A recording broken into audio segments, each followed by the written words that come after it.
The pressed flower. This is perfect for the DIY enthusiast. Hi, I'm Chan. I'm creating behind the camera with flowers and plants in and with nature. Here is a digital flower pressing kit that is to use as an accompaniment for the course in the academy. When followed, you can start pressing flowers right away, and it's perfect for the DIY enthusiast. It's perfect if you're pressing flowers, petals, and leaves in Trinidad and Tobago or the Caribbean region. The climate here is tropical. We have a relatively high humidity, so if you're in a location similar to our others, the information here would certainly support your practice.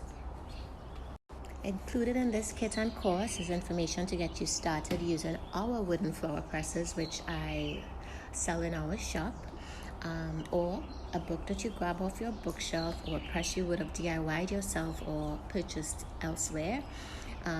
It goes through the associated hardware, the different layers in the press to get you started, and some information on flowers, a little background on how I store my flowers, and I've also included the sketch I would have used to cut and create my wooden flower presses, and a little other stuff that I find extremely excited, and I hope you enjoy.